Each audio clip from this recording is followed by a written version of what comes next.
नमस्कार। आज हम अरिस्टोटल की पोएटिक्स के 9वें अध्याय को पढ़ेंगे।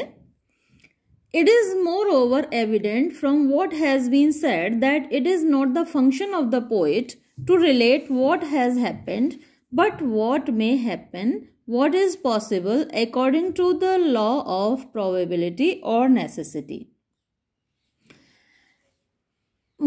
It is moreover evident यानी कि ये बात तो स्पष्ट है from what has been said, जो कुछ भी कहा जा चुका है अभी तक, उससे ये बात स्पष्ट है that it is not the function of the poet, कि कवि का कार्य नहीं है to relate what has happened, ये बताना कि क्या हुआ था, बट व्हाट मे हैपन, उसका कार्य ये बताना है कि क्या हो सकता है, what is possible according to the law of probability or necessity।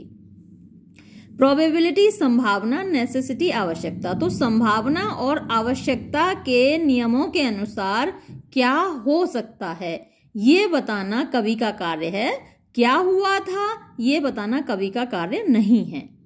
The poet and the historian differ not by writing in verse or in prose। कवि और इतिहासकार में अंतर ये नहीं है कि एक पद्य में लिखता है और दूसरा गद्य में लिखता है। The work of Herodotus might be put into words.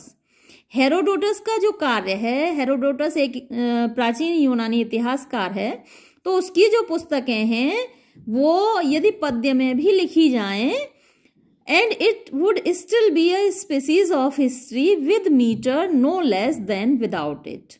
तो पद्य में लिखे जाने के बावजूद हेरोडोटस की जो पुस्तकें हैं वो इतिहास की पुस्तकें ही कहलाएंगी, चाहे उन्हें पद्य में मीटर के साथ लिखा जाए या बिना मीटर के। The true difference is that one relates what has happened, the other what may happen. वास्तविक अंतर दोनों में यह है कि एक ये बताता है क्या हुआ था और दूसरा ये बताता है कि क्या हो सकता है। Poetry therefore is a more philosophical and a higher thing than history। अतः कविता इतिहास से ज्यादा दार्शनिक है और इतिहास से ऊपर है। For poetry tends to express the universal, history the particular। क्योंकि कविता सार्वभौमिक सत्य को बताती है और इतिहास किसी विशेष सत्य को बताता है। By the universal, I mean how a person of a certain type will on occasion speak or act according to the law of probability or necessity। Universal से मेरा तात्पर्य है कि एक विशेष प्रकार का व्यक्ति किसी विशेष अवसर पर कैसे बात करेगा या कैसे कार्य करेगा, according to the law of probability और नेसेसिटी, संभावना और आवश्यकता के नियमों के अनुसार। And it is this universality at which poetry aims in the names she attaches to the personages. और यही वो सार्वभौमिकता है जो कि कविता का उद्देश्य है। भले ही वो अपने पर्सोनेजेस यानी अपने पात्रों को कोई भी नाम दे, लेकिन उसका उद्देश्य होता है सार्वभौमिकता। The particular is, for example, what Alcibiades did or suffered। उदाहरण के लिए विशेष का एक उदाहरण अरिस्टोटल देता है कि एल्सीबियाड्स, जो कि एक यूनानी इतिहास का चरित्र है, पात्र है, एल्सीबियाड्स ने अपने जीवन में क्या किया था, क्या क्या कष्ट उठाए थे, ये बताया जाना पर्टिकुलर है, विशेष है, ये इतिहास का कार्य है। In comedy this is already apparent. जहां तक कॉमेडी का मामला है तो ये पहले ही स्पष्ट है। For here the poet first constructs the plot, क्योंकि कॉमेडी लिखने वाला जो कॉमेडियन है वो पहले एक प्लॉट, यानी एक कथानक तैयार करता है, एक कथानक लिखता है on the lines of probability, संभावना के आधार पर, and then inserts characteristic names, और फिर उन पात्रों को नाम देता है। Unlike the lampooners who write about particular individuals, उन लैम्पूनर्स की तरह नहीं, उन व्यंग्यात्मक कवियों की तरह नहीं, जो कि किसी विशेष व्यक्ति का मजाक बनाते हैं, किसी विशेष व्यक्ति के ऊपर व्यंग लिखते हैं। कॉमेडियन पहले एक कथानक लिखता है और फिर अपने चरित्रों को नाम देता है, अपने पात्रों को नाम देता है। But tragedians still keep to real names, लेकिन जो ट्रेजेडी के लेखक हैं वो अभी भी वास्तविक नाम ही अपने पात्रों को देते हैं। The reason being that what is possible is credible. उसका कारण यह है कि जो संभव है उस पर ही विश्वास किया जा सकता है। What has not happened, we do not at once feel sure to be possible. जो अभी तक नहीं हुआ है इतिहास में, अतीत में जो अभी तक नहीं हुआ है, वह उस पर हम विश्वास भी नहीं करते। हम ये नहीं सोचते कि ऐसा हो भी सकता है। जो अभी तक नहीं हुआ वो आगे भी नहीं होगा, हम ऐसा मानकर चलते हैं। But what has happened is manifestly possible. लेकिन जो इतिहास में हो चुका है वो तो निश्चित रूप से संभव है। Otherwise it would not have happened, अन्यथा ऐसा होता ही नहीं। जो कुछ इतिहास में हो चुका है वो आगे होना भी संभव है, अन्यथा ऐसा हुआ ही नहीं होता। Still there are even some tragedies in which there are only one or two well-known names. फिर भी कुछ ट्रेजेडीज ऐसी लिखी गई हैं जिनमें एक या दो नाम ही ऐसे हैं जो लोगों को ज्ञात हैं, जो परिचित हैं। द रेस्ट बीइंग फिक्टिशियस, बाकी के जो नाम हैं वो काल्पनिक हैं। In others none are well known, कुछ ट्रेजेडीज ऐसी हैं जिनमें कोई भी पात्र ज्ञात नहीं है, परिचित नहीं है। एज इन अगाथोन्स एंथियस, जैसे कि अगाथोन का जो वर्क है एंथियस, उसमें where incidents and names alike are fictitious, जहां के सारी घटनाएं और सारे नाम फिक्टिशियस हैं यानी काल्पनिक हैं। And yet they give none the less pleasure, लेकिन हम उन पात्रों को देखते समय, उन घटनाओं को देखते समय हमें उतना ही आनंद आता है। We must not therefore at all costs keep to the received legends which are the usual subjects of tragedy. अतः लेखक को ये कोशिश नहीं करनी चाहिए कि केवल जो रिसीव्ड लीजेंड्स हैं यानी जो पौराणिक कथाएं हैं जो पीढ़ी दर पीढ़ी हम सुनते चले आ रहे हैं, या इतिहास के पात्रों तक ही अपने कथानक को सीमित रखे। Indeed it would be absurd to attempt it. वास्तव में अगर हम ऐसी कोशिश करेंगे तो ये बिल्कुल अतार्किक होगा, एब्सर्ड होगा।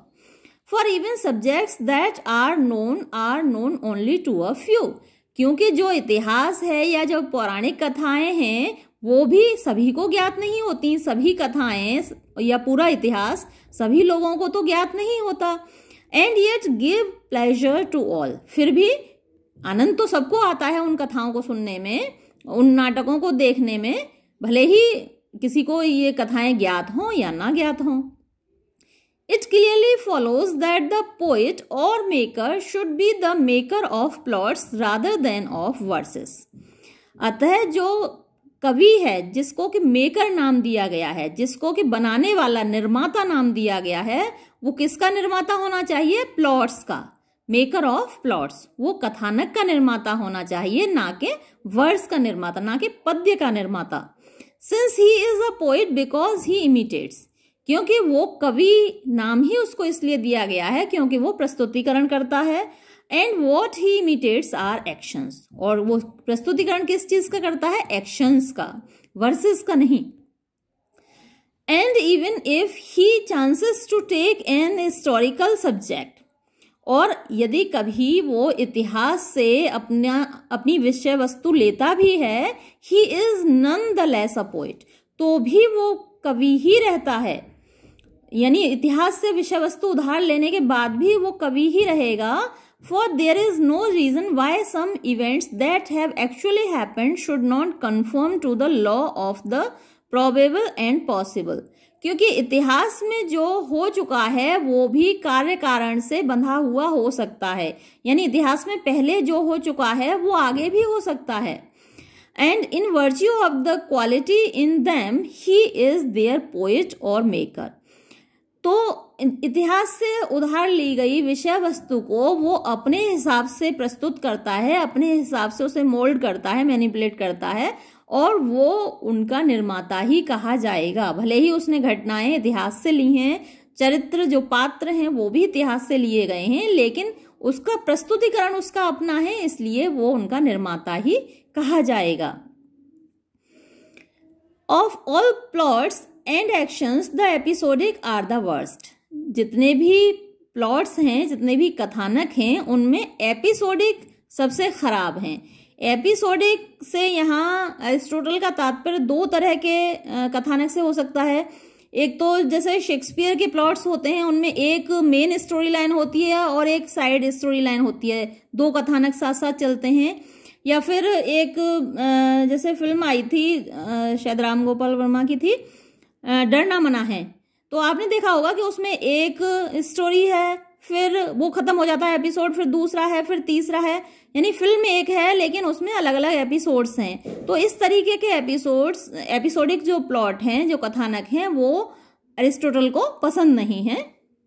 एक कथानक होना चाहिए, सब प्लॉट्स नहीं होने चाहिए उसमें।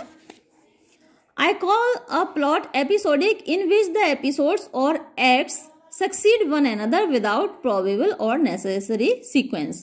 तो एपिसोडिक से मेरा तात्पर्य है उन कथानकों से जिनमें के कहानियां एक के बाद एक, या जो एक्ट्स हैं, एपिसोड्स हैं, वो एक के बाद एक चलते जाते हैं बिना किसी सीक्वेंस के, यानी वो आपस में इंटरकनेक्टेड नहीं होते और वो चलते चले जाते हैं। Bad poets compose such pieces bye their own fault. जो बुरे कवि हैं वो ऐसे नाटक इसलिए लिखते हैं क्योंकि उन्हें तो आता ही नहीं, वो तो बुरे हैं, इसीलिए बुरे हैं क्योंकि वो लिखते ही इसी तरीके से हैं, उन्हें अच्छा नाटक लिखना आता ही नहीं। गुड पोइट्स और जो अच्छे कवि हैं वो ऐसे नाटक क्यों लिखते हैं? टू प्लीज द प्लेयर्स, जो उनके अभिनेता हैं उनको खुश करने के लिए। For as they write show pieces for competition, क्योंकि वो कंपटीशन के लिए शो पीस लिखते हैं, ट्रेजेडीज लिखते हैं, नाटक लिखते हैं। They stretch the plot beyond its capacity, तो वो कथानक का विस्तार करते जाते हैं उसकी क्षमता से ज्यादा। And are often force to break the natural continuity, और वो अक्सर उसका विस्तार करते करते उसका प्राकृतिक जो निरंतरता है, कंटिन्यूटी है, उसको तोड़ डालते हैं। But again, tragedy is an imitation not only of a complete action but of events inspiring fear and pity। लेकिन ट्रेजेडी केवल एक संपूर्ण एक्शन का ही प्रस्तुतिकरण नहीं है, बल्कि ऐसी घटनाओं का प्रस्तुतिकरण है जो पिटी और फियर पैदा करें दर्शकों के हृदय में। Such an effect is best produced when the events come on us by surprise। तो ये जो भावनाएं हैं, ऐसा जो प्रभाव है तब पैदा होता है जब घटनाएं हमारे सामने बाय सरप्राइज, आश्चर्यजनक रूप से आए, हमको आश्चर्यचकित कर दें, ऐसी घटनाएं हों उस नाटक में। And the effect is heightened when at the same time they follow as cause and effect, और उसके साथ ही वो और ज्यादा प्रभावशाली तब होती हैं जब वो कार्य कारण, मतलब एक कारण है और उसके प्रभाव स्वरूप, उसके परिणाम स्वरूप कोई घटना हुई है, ऐसा भी उसमें दिखाया जाए। The tragic wonder will then be greater than if they happened or of themselves or by accident,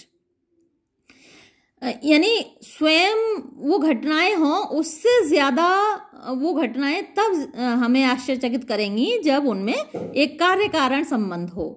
For even coincidences are most striking when they have an air of design। क्योंकि जो coincidences हैं, जो संयोग से होने वाली घटनाएं हैं, वो भी हमें तब ज्यादा प्रभावित करती हैं जब उनमें एक एयर ऑफ डिजाइन, ऐसा लगे कि वो कोई संयोग नहीं है बल्कि देव योग है, यानी भगवान की सोची समझी हुई एक प्लान है, भगवान की योजना है, उसके अंतर्गत ये घटनाएं हुई हैं, भले ही संयोग से हुई हों लेकिन उनमें देवयोग दिखाई दे। We may instance the statue of Mitys at Argos. हम उदाहरण दे सकते हैं मिटिस की जो स्टैच्यू थी, मिटिस का जो पुतला था आर्गोस में, उसका उदाहरण हम दे सकते हैं। और वो पुतले के साथ क्या हुआ? विच फेल अपॉन हिज मर्डरर, वो उस हत्यारे के ऊपर गिरा जिसने मिटिस का मर्डर किया था while he was a spectator at a festival। जब वो हत्यारा एक उत्सव में दर्शक बना हुआ था, एक उत्सव देख रहा था दर्शक के रूप में, और उस पुतले के पास बैठा हुआ था, उस प्रतिमा के पास बैठा हुआ था, मिटिस की प्रतिमा के पास, और मिटिस का उसी ने मर्डर किया था, हत्या की थी। तो मिटिस का जो पुतला है अपने हत्यारे के ऊपर गिरा और एंड किल्ड हिम, और उसको मार डाला। तो ये संयोग था कि बाय चांस वो पुतला गिर गया और जो व्यक्ति मरा वो मिटिस का ही हत्यारा था। Such event seem not to be due to mere chance. हालांकि ये संयोग था, लेकिन ऐसी घटनाएं केवल अकस्मात होने वाली घटनाएं नहीं दिखाई देती, संयोग नहीं दिखाई देता। ऐसा लगता है जैसे कोई ये देव योग था, भगवान की ये कोई योजना थी जिसके अंतर्गत वो जो हत्यारा था उसी पुतले के पास आकर बैठा, पुतला उसी समय गिरा और उसी के ऊपर गिरा। तो ये सिर्फ मात्र संयोग दिखाई नहीं देता। Plots therefore constructed on these principles are necessarily the best। अतः इस प्रकार के जो प्लॉट्स होते हैं, इन सिद्धांतों के आधार पर बनाए गए जो कथानक होते हैं वो सबसे अच्छे होते हैं। यहाँ ये अध्याय समाप्त होता है। धन्यवाद।